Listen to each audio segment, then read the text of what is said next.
few years since we've last seen each other. Thanks very much for coming on this. I do really appreciate it. No, it's a pleasure. And the reason why I did think of you is because obviously reading and writing is your thing. Allegedly, yeah. Yeah, allegedly. Self-confessed. Yeah, I guess it is like, weird way. I remember, when I was here last year, you were coming into the last year of your... Oh no, you were coming into the last couple of months. 3-4 months. Of your PhD. And we lived together in the first year. I was finishing up my degree and you were starting your PhD, so that's going back a long time. So I feel like I was there at the start of it. And I remember it was such a big thing for you at the start. And then I was gone then for second and third year and then seeing you coming up towards the end of it. So what was the whole process like, and how did you, first of all, how did you come about doing the thesis, and how did you choose your topic? Yeah, so it was when I studied in UCD first, it was kind of, I always just went, the idea was I'd study languages and maybe become a teacher, because if you speak Irish, you'd probably become a teacher. But I think it was maybe around second or third year, probably second year, I'd say, when I was about 18 or 19, and just people, like lecturers, started saying to me, "Oh, have you ever thought about maybe doing a PhD? Because you kind of maybe have a knack for the writing and research kind of side of things." And I suppose up until then, I never really thought that was an option. Like when you're in school and you're going to your career guidance, it's kind of like, do this, do that. If you do this degree, you get this job. But academia, it wasn't really, because it always seems so kind of far away. It's like, it's up the other side of maybe a career kind of trajectory. But so it was around 2013 when I finished my master's. I did it in UCD as well. And, I was kind of like, I think I'm going to give the PhD a shot. And the master's, or your degree, or your first of all, your degree was in English, wasn't it? Yeah, so my undergrad was English, Irish, and a bit of philosophy as well, and modern languages. Did a bit, you could do a bit of everything in UCD, but it was mostly English and Irish. And then I did my master's in Anglo-Irish literature and drama. So so that was like the first time I suppose I'd written something very long and got to research something. So like I did my master's thesis on like Samuel Beckett's plays and the influence of James Synge, and kind of looked at language and how they use language and stuff. And so I remember spending that summer, and like the thesis was 20,000 words, and I guess it was the first time I'd written something that long. And it was a weird summer because like obviously it's a very difficult thing to do, but at the same time it was really enjoyable in a kind of weird way, because it was like the fascination of what's difficult and to see if you could do it. And there was just a few things kind of came up during that thesis, particularly about like language and how, I think the Irish people are like particularly unique in one sense, insofar as we all have a language, but the vast majority of us don't speak it. And that kind of weird relationship Irish people have with Irish being like either got hanga, either got chults, or it was like, I'd kind of like to tease that out a bit more. So I remember I moved back home for a few months, and I was just like applying for jobs and teaching a bit. And one night I was reading The Third Policeman by Eoin Ó Broin, and I'd read Eoin Ó Broin's work in Irish, like on Béal Bucht and stuff as an undergrad. But I remember finishing it and thinking, wow, that's really like Beckett stuff in French and Martin O'Kine stuff in Irish. So that's where the idea came from. And I was just interested in how you had 3 Irish writers, all born within 5 years of one another on the island of Ireland, who wrote in 3 different languages. But there was something very similar between all of them. Whether it was unbeknownst to them or unknown to them, who knows? But I still don't really know that. But it was just, I was interested in that, like Irish writers' relationship with language, and how, even though we think that Irish language literature could be very different from stuff we write in English, it's actually a lot more similar than we let on. And it's kind of like the last frontier maybe of a particular field of studies I'm in, which is Irish studies, where people don't tend to look across the languages all that much. So that's kind of where it came from. And then, I applied to the UK for a PhD, but no funding, which any academic will know that's the be all and end all, is funding. But I thought about it a bit more, and then when I was 23, I got accepted into NUI Galway, Centre for Irish Studies, and moved out west and wrote a book, I guess. And what's that? Was that always like a goal of yours to write a book, or when going back a bit further? When did you realise that like you wanted to write like? I don't know. Like I think like I think in terms of like when you talk about writing, you can't really talk about writing without talking about language. So I just remember when I was a child, like always being fairly fascinated by language. You know, like when you're a kid and you hear your parents speaking to one another, and like you can't quite understand it. And the idea is that, you know, the more you can learn of language, the more you can understand the world, which is like basically Wittgenstein, you know, like the limits of my language are the limits of my world. And then I remember as a kid, like just being fascinated by Irish, like, you know, like you'd be looking at the TV, and I think for a lot of people our age, like having TG Cahir, and you come in from school and you could watch like SpongeBob Oscoigue or something. And I remember just being really interested, like, wow, you could learn a different language and you could feel like think of the world in a different way and stuff. So yeah, like when I was young, it was just language kind of was where I always kind of had this weird obsession with it. Like some people like love Meccano or something like, and but yeah, it was just, you know, when you're in school then, and you know, languages were usually my best subjects, and I kind of realized, oh, I'm kind of have a knack for this writing thing. But it was only kind of, I suppose, as a teenager where I was like, yeah, you know, you kind of, I was like, yeah, maybe I could write something. You know, like obviously I do mostly academic writing stuff now, but you know, it was like, I think it was like the summer when I was about 16, and I just read a lot of things that summer. You know, like I remember reading a lot of James Joyce that summer, and you know, it was the first time in my life where I'd read something and I was like, really made me stop and like, oh, that's what you could do on the page. You know, you don't need you can have it, everything needs a beginning, middle and an end, but you don't need it in that order. And there was like a kind of freedom with language there and writing that I was like, yeah, that's kind of something that interests me in a way that nothing else interests me. You know, it was because language is something like, you know, we all need it. It's how we engage with the world. But to be really good at it and to be able to use it and understand it, like that seemed to me the hardest thing in the world. You know, it was the fascination of what's difficult. And yeah, so it was around then, it just kind of, I was like, right, might give this a go. And what if you were to go back now and say read your first bits of writing, would you be like, Jesus Christ, man, like, oh yeah, it's how did you ever make it? Like you're never going to make it. Like, but did it start off bad? Like you hear songwriters say it's like turning on an old tap and just brown water comes out for so long, and then eventually you start. Oh yeah, well, like I guess you know, it was probably when I was a teenager I would have kind of started. I wouldn't really call it writing. I'd call it scribbling. You know, kind of jotting down like. But you still do that now. Don't you? But I guess like you know, that's the thing with writing. It's kind of you know, people think you just sit down and you write. Yeah. But that's not how it works. You know, like good writers don't write like that. It's rewriting is actually what makes it good. So, yeah, you look back at stuff, like even looking back at like stuff you'd written as an undergrad, like essays and stuff. Yeah. And you're mortified. And even I look back now at stuff I would have written maybe even like up to a year ago, and I've had it in the drawer and I pull it out because I need to like redraft it, and I'm like, who wrote this? You know. And I think that's just the way it's a very recursive kind of thing that every time you start something you have to kind of keep going back. And I personally have never wrote a second draft. I'm a firm believer of get it down and send it in. Well, I have to correct that stuff there. Cross your fingers, I know. You know, so.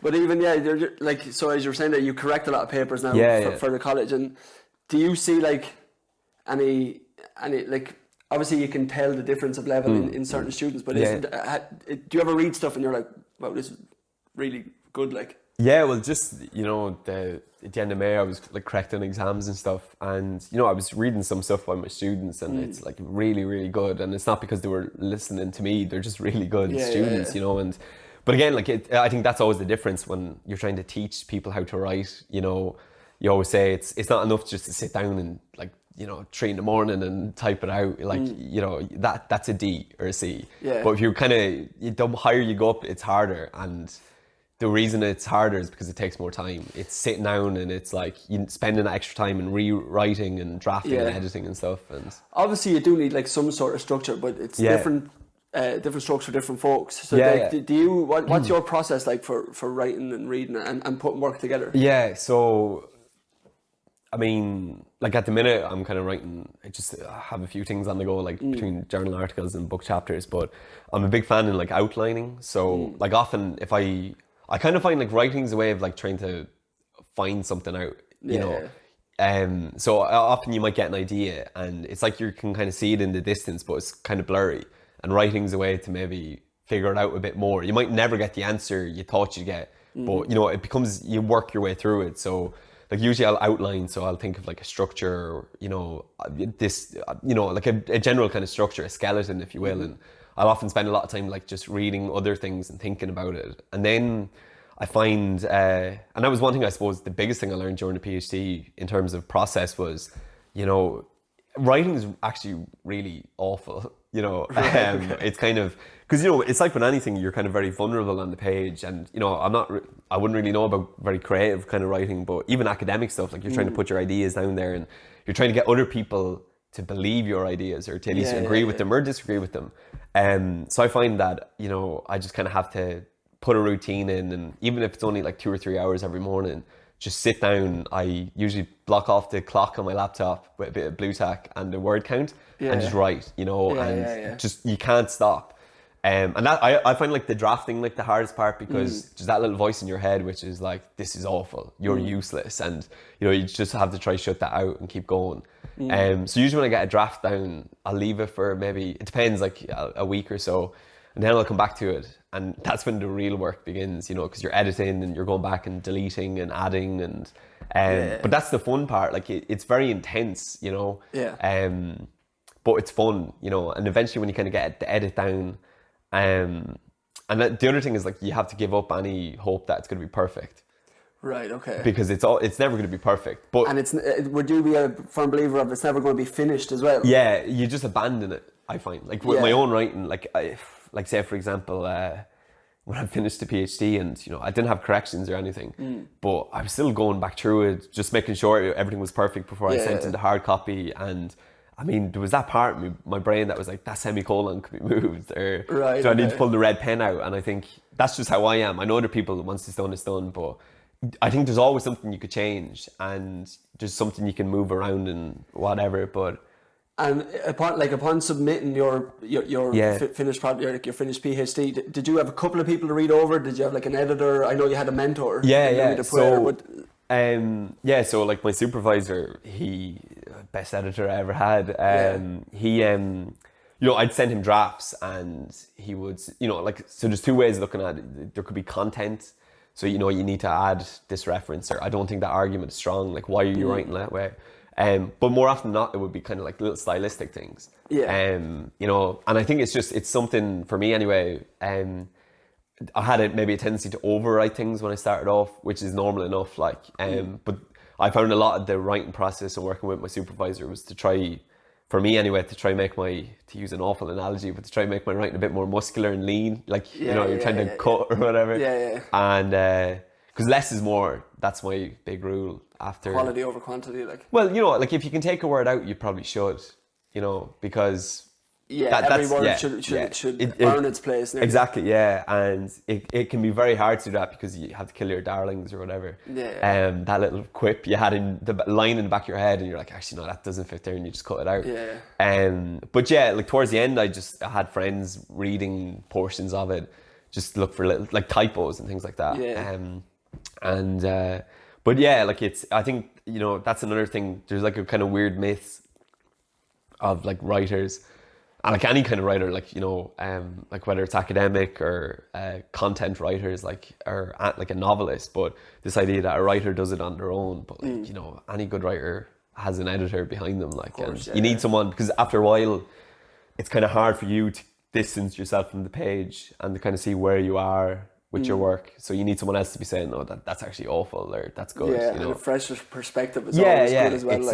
It's James Singh famously said, all arts collaboration, you need someone, you need that kind of quality control and an outside perspective. But even as you said as well, you're writing to get people to agree or disagree, that gives, you can't agree or disagree with yourself, I suppose, because you have one perspective of it. So. Yeah, it's almost like a kind of bias confirmation. And I think that's another thing as well, when, particularly with academic writing, your best editors don't necessarily have to be your best friends. The best editor will be someone who will tell you when it's awful, because anyone can tell you it's good, but you need someone to say, I don't agree with that, or what are you doing? And thankfully, I had particularly two friends of mine in Galway, and they were never afraid to tell me if it was awful, you know, and I thank them for it. So You do need people like that, Yeah. 100%. But even we brushed past it there. But you were saying like your process of putting something together is you block out the time and you block out the word count. So when you're doing it, like for me personally, whenever I was like, obviously I'm not a writer, and whenever I did have to do an essay, I was like, this is torture. Like I was more of like the practical side of doing work. Like, you know, I like putting stuff together, like, and more hands on. But what's your, like, are you in the zone from when you sit down and start writing? Are you like, what's the kind of word I'm looking for? Like, does it feel like work to you when you're sitting down to do it? Like, it's yeah, I don't know. Like I think just one thing for me personally, like the last few years, where, you know, well, you'd hope you'd know a bit more at the end of a PhD than at the start, but same with most things. Yeah, you would hope so. 4 years, but 50 plus hours a week. Yeah, but you kind of find after a while it was a case of, like, one thing I learned during the process of the PhD was, like, inspiration is nonsense. Like, you know, it's about showing up every day at the same time and doing it whether you want to or not. And, you know, I mean, I genuinely believe that writing isn't just putting words on the page. Like, it's thinking about things and, like, thinking about how to shape an idea and make it work and to express it in the best way possible. And you know, I'm the kind of person who wakes up at 3 a.m. worrying about, like,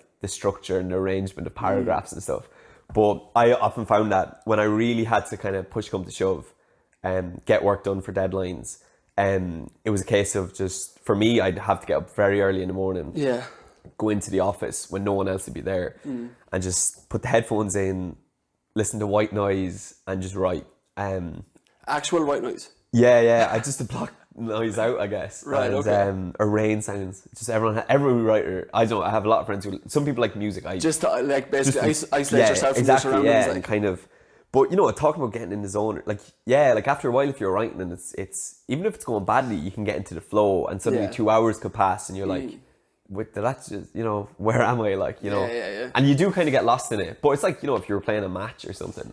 I suppose it's just good days and bad days. Like, some days you show up and some days. There's more bad days than good days, but the whole point is to keep going. Like, going back to just when you said more bad days and good days, like when we lived together, I remember there was days you had no gigs, you came back having a bad day, like presses would be slammed. Yeah, people, well, you know, people would get shouted at for not cleaning their dishes. Yeah, well, you should always clean your dishes, but, you know, 100%. By the way, we're not talking about we're not talking about it. But yeah, no, but it's like with it's like with anything, kind of, you know, if you like it enough, like, if you like something, it never feels like work, you know. But, you know, if you kind of want to improve at something, there's going to be more bad days, because, you know, to improve you have to fail and things like that. You know, there's a big, well, for me anyway, I don't know about other people, but a big thing for me was kind of realizing that, you know, it wasn't always going to be perfect, and it was, but also to give yourself the permission to kind of. I'd say it takes a lot to admit that to yourself as well. Like, you're going into it, and, like, people do, like, when they see the end goal, they're like, it has to be perfect, like, but as you say, a lot of times, like, perfection probably doesn't exist. Like, you know, in 10 years' time, you look back at your PhD and go, geez, like, how that got published is beyond me. Like, obviously, and as well, you are your own worst critic. Like, so. Yeah, well, you should be, though. Like, you have to be. Like, if you're not going to be hard on yourself, who else will, you know? Yeah, and then you can't take it when somebody else is. Yeah, exactly, you know, and and I think, you know, I find, like, you know, it's even looking back at things I've written recently, I'm like, you know, but that's the point, because it's never going to be perfect. You just have to hope that you can, like, you know, give yourself a time limit, whether it was 4 years, and say, right, I'm going to write 100,000 words, and, you know, I probably wrote 500,000 words in the 4 years, but they were the 100,000 that were actually good enough. So you know, did each word or each sentence come out on its own? Like, you know, as you were saying, like, a word shouldn't be there. If you can take a word out, it shouldn't be there. Yeah. So is that just so much, like 400,000 words is gone? You don't need to be there. Well, like, it's kind of, you know, you draft something, you know, like a chapter. So, like, in my own work, the chapters were about, like, 25,000 words each. Right, okay. And, you know, I'd had, like, a particular structure for the thesis, for the argument. So I'd have, like, you know, for example, like, a section on language and a section on narrative, and then, like, reading the texts themselves or whatever. But yeah, so I remember maybe 2-3 years ago knocking out the first drafts of them, and they were just awful. And, you know, but they will be awful, obviously, you know. And again, that was the kind of stage where you realize that, you know, as my supervisor would always say, like, it's shit until it's good. Yeah. And that's a rule for life. And, you know, and you kind of work through those drafts and, you know, then you go at them again. And, you know, you hope with a first draft you might get the structure down and there'll be some sentences that kind of make sense. Yeah. And then second draft you might add to them or take them away. But, well, definitely for me, because like I obsess about things like that. Like towards the end it was going, like I was going through with the pencil and saying like, do I need that adverb? You know, but that's just a personal thing for me, like, you know. Course, but yeah, the words have to earn their place, I guess. Yeah, and we, like, I know I mentioned there that it was like a job and maybe do like 50 plus hours a week, but realistically that PhD was your life for 4 years, like, wasn't it? Like, and you were saying like you're waking up at 3 o'clock in the morning, like worrying about the structure of paragraphs and stuff like that. Like, was there any switching off from it, like? Like there wasn't, like, it's kind of, like, I think for me the whole thing with the PhD was where, you know, it was, like, obviously I wanted to do it because it was a topic I really liked and I wanted to try research it and whatnot. But, you know, for me there was a sense of, if I had did a PhD, this might be the ticket into a life where you could get a job where, you know, you're getting paid to read and write books, you know. Yeah. I was like, that sounds all right, doesn't it? So, you know, like, obviously academia doesn't really... Mind out for paper cuts though. Yeah.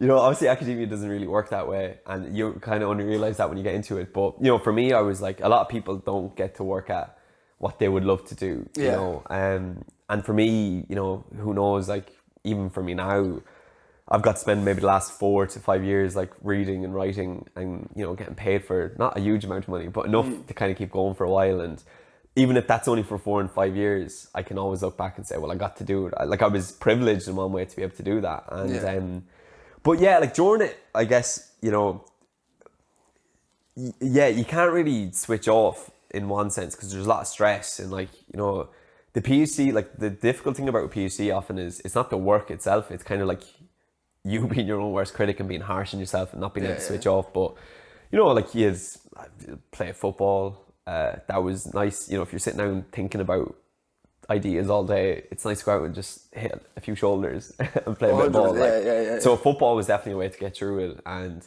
you know, just like playing music with friends, like jamming away, or, you know, and also just reading, you know, in a weird way. Like, even though if you spend all day reading, you know, at night I'd like to, like, I do like to read, so but it was more like you'd read novels and fiction and things, things that kind of interest you more so than... Yeah, because you hear, you know, people who say work in the field where they're passionate about, like chefs, cook all day, but when, like, I know a few guys who are like professionals, are chefs, and when they go home, like, they'll eat Coke and noodles because they couldn't be arsed cooking for themselves. But what's it like? Obviously, you said you do read fiction and stuff like that for leisure. But do you ever, like, what do you like to read? Obviously, you said fiction, but what kind of so what interests you outside of? I mean, like, I just from the kind of research I do, like, I don't like page turners. I kind of like weird, hard things, like, if that makes sense, because, you know, reading's one of those things where you can kind of. I like the idea of picking up a book. And if it's written well enough, like, it can kind of transport you anywhere. You know, and that's the great thing about writing as a technology, where once you can read the language, you can literally read something that could be, you know, 1,000 years old. And there's something kind of cool about that for me anyway. But yeah, no, I quite like, I suppose, more like experimental fiction, like about how can you, like, push language and narrative. Like, how can you tell a story in such a new way that can make someone, like, stop and say, wow, like, you know. So yeah, I like reading things like that, but I often find now as well where I don't have the patience I used to have. Like, I find it even, like, weird. I find it hard to read stuff in the third person now. So it's like, no, not having that. That's 19th century. No, not having that. Right. Okay. You know, so I find out, now, like, nearly too basic for you, like. Well, it's not that it's too basic, but I just kind of know what I like now, and you know, I just throw certain things away. But yeah, like, when I was younger, like, I'd always try to, like, finish a book no matter what. But now I'm just kind of like, no. Like, if I don't like it, I just throw it away. But no, I like kind of reading in different languages. And how much of a chance do you give a book? Like, is it the first page? Is it the second chapter? I don't know.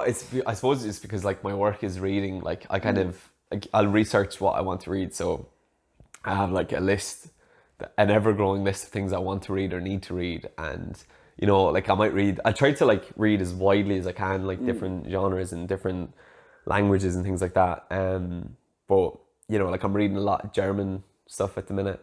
But you know, I want to read some Japanese stuff after it, like. So I kind of know what I want to read. Japanese have obviously translated for... Yeah, don't speak Japanese, don't speak German either. But, and do you think things can be lost then in translation? Yeah. You kind of know a bad translation. Like, right, I remember reading a translation of a German book a few years ago, and like the verb was still at the end of the sentence in English. That's how bad it was. But right, but yeah, like I kind of do some translation work myself the odd time, like from Irish to English, and like it's translating is like a really hard thing to do because, you know, someone can spend years writing a book and trying to get it so like a kind of singularity to it, and you know, their own style and rhythm, and you know, obviously if you're putting it into a different language that has a totally different like structure, grammatical structure, you kind of lose a lot of that stuff. But I think what translation is, you know, I don't, for example, like I don't like speak Russian or German, but I love Russian and German literature. But I kind of know there's parts of it I'll never get, like. And you know, but that's like, I'd rather be able to read a translation and gain access to a different culture and a different way of thinking than not being able to do it. Like, it's an imperfect science, I guess. But yeah. But that was also part of your PhD, wasn't it? That like what defines like Irish literature, and wasn't there stuff out there? Yeah. Like, there's so much of the same genre across different cultures and languages that you could nearly like you could compare them like.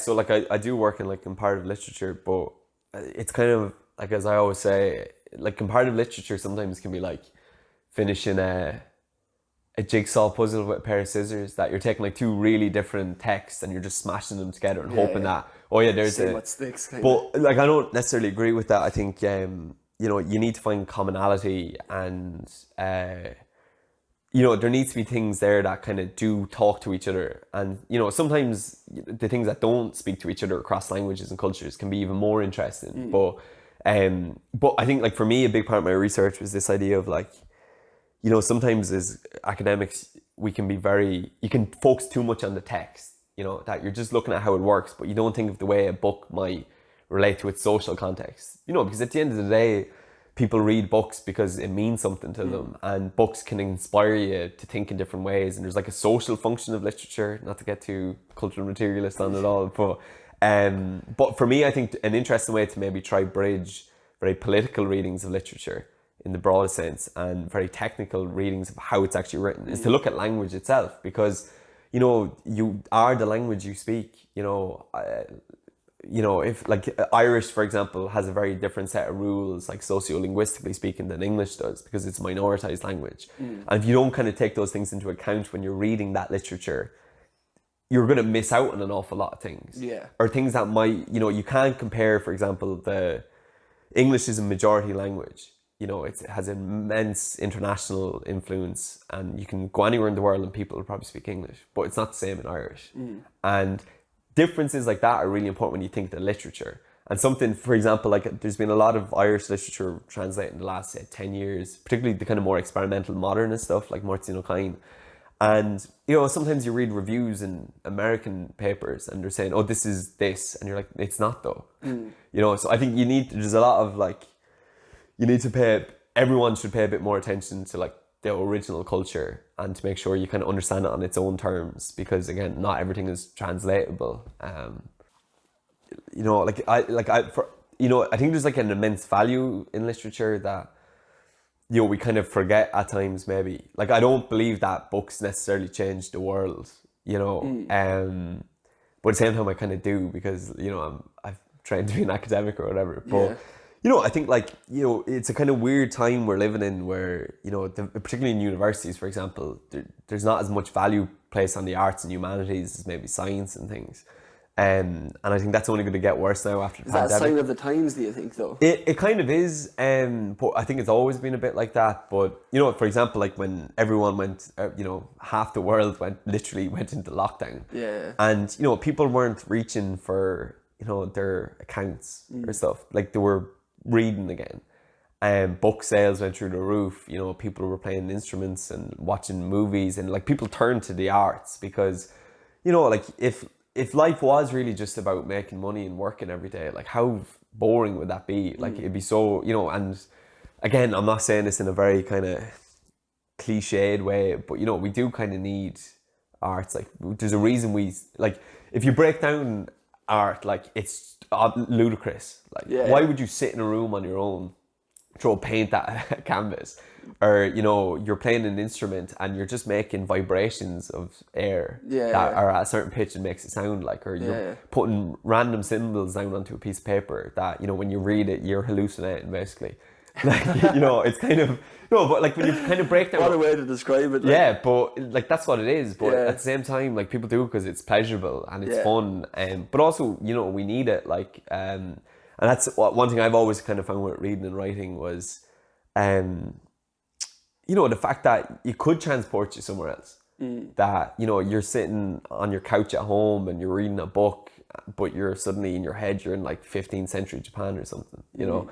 And there's something very special in that. And I think, you know, people need writing in particular, because I think out of all the art forms, like writing allows kind of your interiority to come through. You know, you can really get into someone else's head and experience how someone else lives in a way that, like, obviously you can't live in another person's life, but writing is a way to understand each other and, you know, different cultures and stuff. And, you know, again, like, it doesn't necessarily change the world, but I think it's something that's important. You know, like some of the like the most touching books I've ever read were like written by authors that were from totally different backgrounds to me, like, you know, and is this like a creative, right? Like like it's you know, like just like some of the things I've been reading during the lockdown have been like, you know, just mad kind of stuff. Like I'm reading Portuguese stuff and American stuff and, you know, African literature and stuff. And but I was going to say, because you did mention the lockdown there, like how has lockdown been? Because I know everyone was saying, oh, everyone has the time now to be creative. Did you use it as a time to be creative, or did you use it as a time to maybe unwind? Because it has been the first time in so long that you haven't been under pressure with deadlines. You haven't been, obviously you're still doing some things, like, but creatively, how? I mean, I'm like, well, apparently still like post-PhD still a bit exhausted, I think, mentally, but no, I've been kind of working on other things and, you know, thinking about, but I think lockdown for me was just kind of thinking about more, you know, when you kind of have a forced holiday or forced stop or something, it makes you reevaluate things and think a bit more. But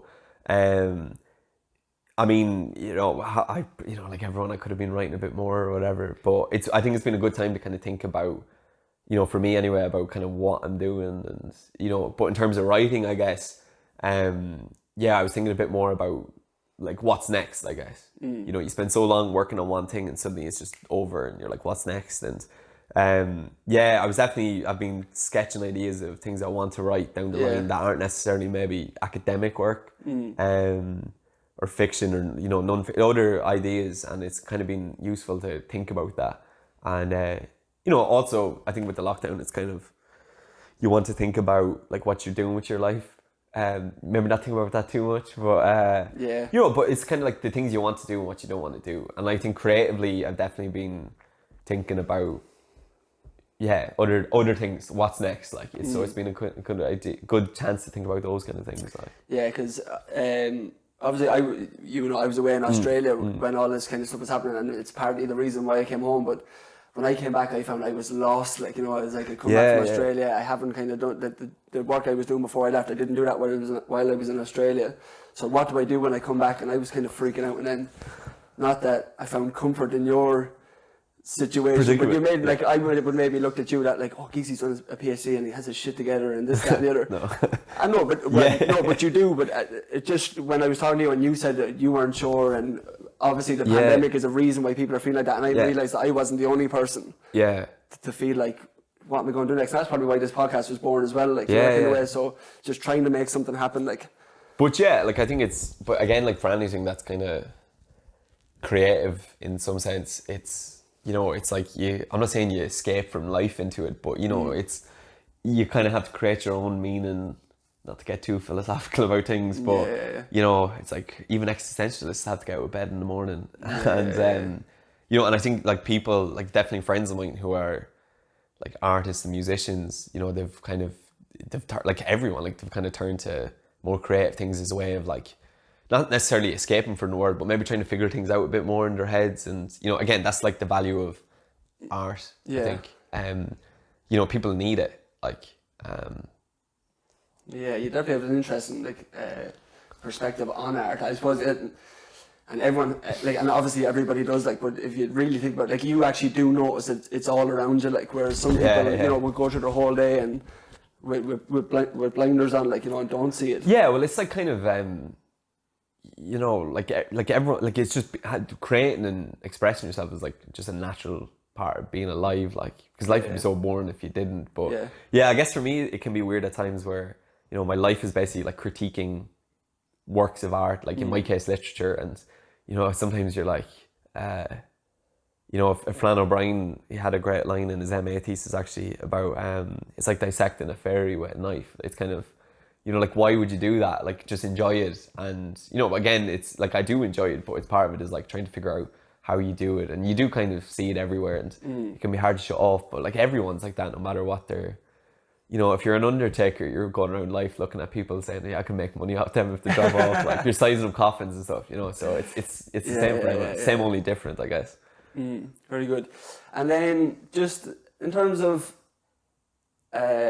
influences, what has influenced you? Obviously I know you're big into music, you're big into all forms of art, but who was your influences, and who what does it take for a writer to grab your attention? What makes how have they earned your attention, say? Yeah, so I mean, I don't even really consider myself a writer in a way. I literally have been writing for the last few years, but I always find it's kind of when you're at a house party and a singer-songwriter, if someone says they're a singer-songwriter and then picks up a guitar and plays Wonderwall, you're oh, stop, and I think, eventually I might use that term, but I'm a scribbler for now. But I don't just in terms of academically, in terms of my academic work, I've always been interested in writers, academic writers who could take really difficult and complex ideas but present them in a very clear, concise manner. And that can be, there's a difficult thing in trying to make something very complex very simple, but yet retain the kind of integrity of the argument. And that's the kind of school of writing academically I always try to gravitate towards. But I mean, just my own, I wouldn't say influences, but tastes maybe. I've always just enjoyed writers and any kind of artist who's just totally on themselves, they've developed their own style and it's theirs and it's no one else's. And something that's a bit, I particularly artists that they kind of play with the idea of being an artist, and David Bowie, that kind of stuff is fun. But I mean, do you mean literature as such?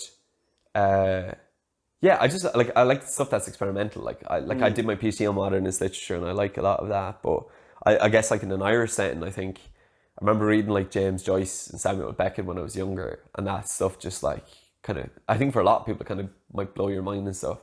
And that definitely led me down to alleys and avenues of a certain taste, more avant-garde stuff. But there's a lot of really good Irish writers at the moment, Ewan McBride, Claire Louise Bennett, and when I kind of see what they're doing, I'm not saying I could do it myself, but you're wow, you kind of it keep I guess it's that idea of a really good piece of art to make you think that you can actually still do art.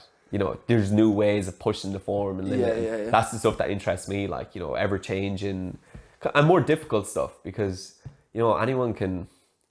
It can be a lot of art can be very passive. You sit down and whether it's and there's good TV, but I'm not mad on stories or books even where there's plot, character. I'd rather just just tell me a story but in a totally different way. And in terms of movies and TV, what, and even music, what lately you're saying there's always ideas developing and stuff. But some people also say there's nothing new under the sun. So what's grabbed your attention? That you were wow, that's left field, or it's well, to be honest, that's actually an interesting point, because I think there's a lot of kind of writing now about, I mean, general kind of criticism about how it's almost with things like the internet and our very postmodern or postmodern world, the world has become so small, and you can pick up a phone and you can literally find, you have the entirety of human knowledge on your phone. And how can you be original anymore? And that stuff is it can be hard, but I mean, I'm interested in,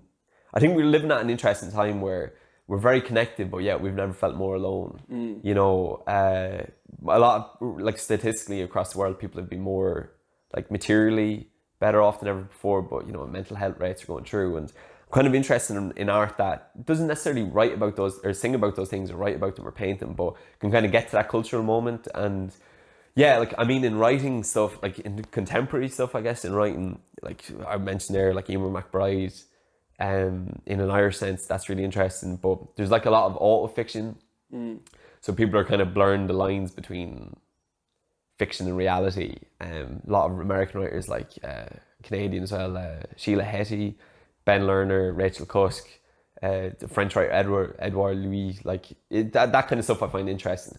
The music, I mean, yeah, I don't know.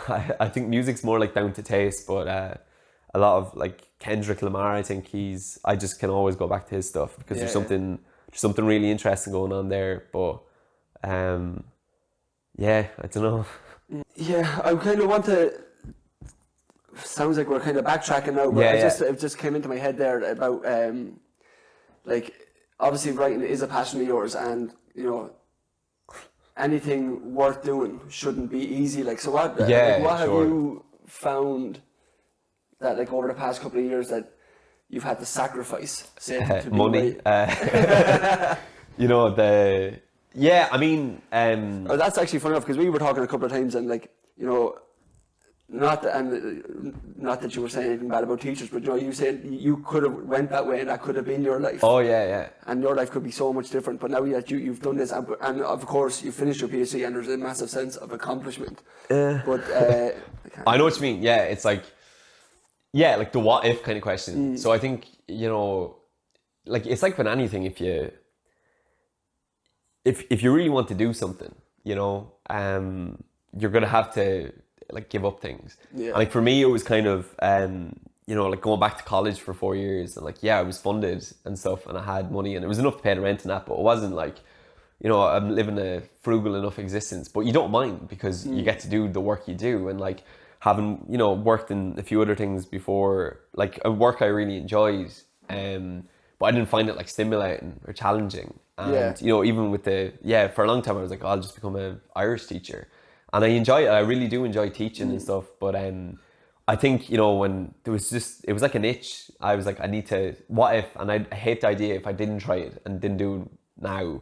Because, you know, your life is kind of, whether we like it or not, like it's kind of, the opportunities like decrease the older you get for various reasons. And, you know, for me, it was like, if I didn't go back and at least try to do it and see if I could do a PhD and see if I could like write maybe, whether it was academic or other things, like I think I'd be very miserable. But yeah, like I think like you do have to sacrifice anything, you know, if you want to. I'm not saying I'm good, but you know, to get better at things even, you have to sacrifice a lot of things. And for me, I think it was a lot of, you know, giving up a lot of things that you would normally maybe do in your 20s, like, you know, buy a house or whatever, like, you know, like there's that kind of side of things you do give up, but you know, at the same time, like I've had a good 4 years, like, you know, it's been definitely some of the, it's been like living, it's been like really living. But as well, like, really weird like that. Obviously, I'm younger than you, but you have to really realise, well, like, what, you're 28 now? 28, yeah. Like, that's still young, like, do you know what I mean? And, like, for the position that you're in, like, you have a PhD under your belt, like, there's not many people, as you said, like, there's a lot of people who are out there and work hard in their 20s and they buy the house. Yeah. But, you know, are they following their dream, like, are they following their passion, or...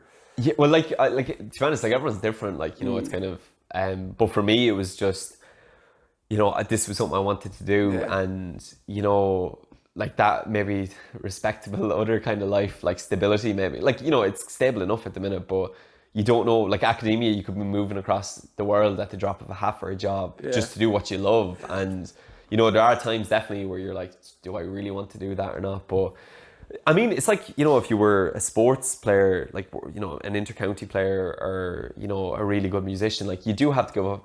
If you want to do what you want to do, you have to give up other things. And, you know, but again, it's that kind of thing of like, if you stop enjoying the pursuit of what your passion or whatever, you should probably just stop, you know, because it's only going to make you more miserable and make you bitter or whatever, I think. But yeah, like, it's like, you know, everyone makes sacrifices, you know, and just for me, it didn't even, like, the last years, it didn't even feel like a sacrifice. Yeah, you know, it would have been nice to have maybe more money or whatever. But isn't it good as well that, like, you know, you are young, obviously you have a girlfriend, but you don't have a house and you don't have kids. So imagine imagine if you wanted to do your PhD in 15 years time, where you have a young family, you have a mortgage to pay, like, you know, it was, as you're saying, you sacrificed a lot of things, but it was also the perfect time to do something. Oh yeah, and like, I mean, it's, there's never a good time to do a PhD, but, you know, like, I like, for me personally, I know people do it later in life or whatever, but for me, it was just one of those things that I kind of had to try it now and do it, because,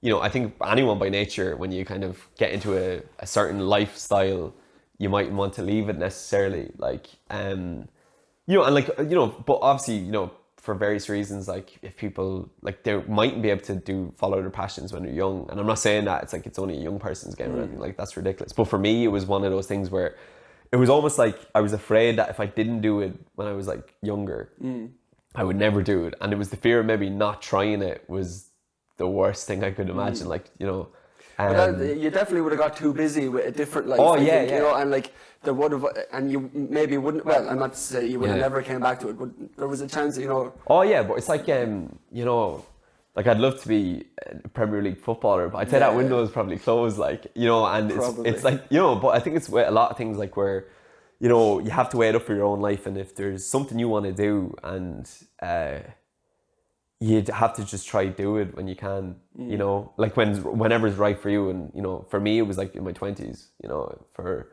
other people it might be later, but you know, just for me personally, like, I wouldn't say it's like a life philosophy, because, you know, I don't want to be talking about things like that, but it's you know, for me, I just wanted to try do it and just see if I could be good at it, and that's all that mattered. And, you know, everything else was able to go on hold. And, you know, I remember a really good friend of mine, she said, you know, it was years ago, and I was thinking about maybe going back and doing a PhD, and she said, well, you do realise you'll be working like 50 or 60 hours a week for 4 years. You'll never be able to switch off. You'll always feel guilty for not working. You'll be stressed to the max. You'll be paid less than minimum wage for 4 years as well. You know, and the hard thing will be when a lot of your friends are kind of moving on with their lives, you still feel like you're stuck.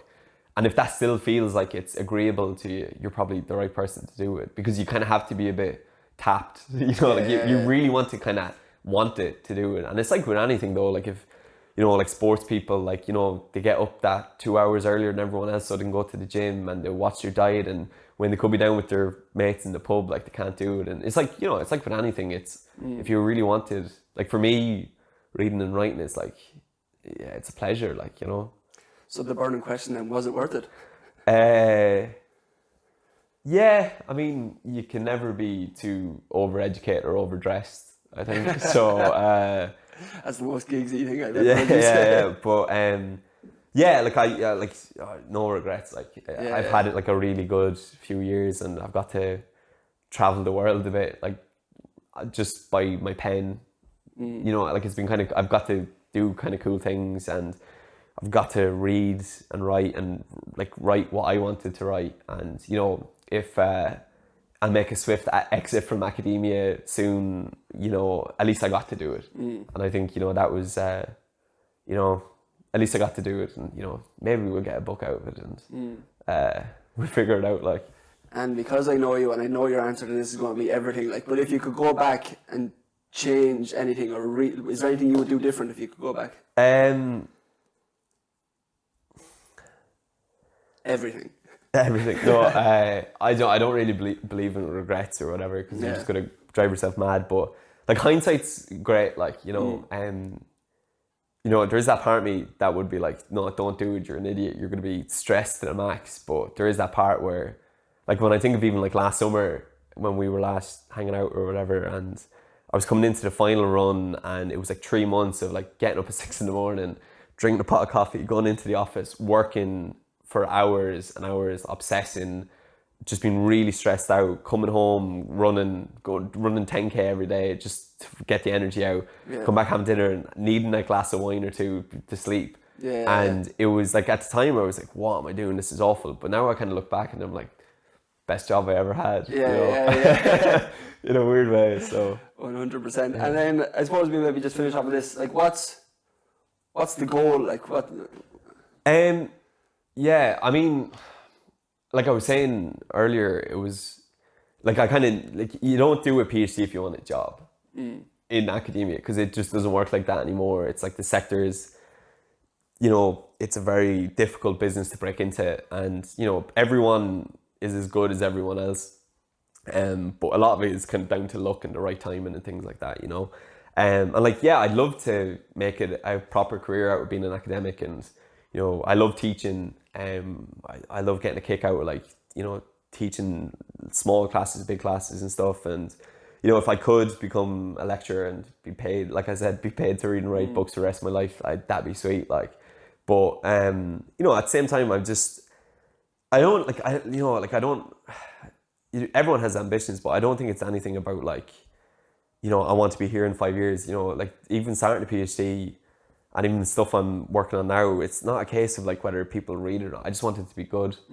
That's all I ever kind of tried to do. And everything that, if I can get to a level that I think is all right and I'm happy enough with, well, you know, everything else that comes afterwards, like that's extra, you know, so it's just try to be better, I guess. Brilliant. Yeah. We leave it at that, Kix. Thank you very much for doing my first podcast with me. Yeah, cheers. I do really appreciate it. Cheers. Yeah. Time to get the gins in.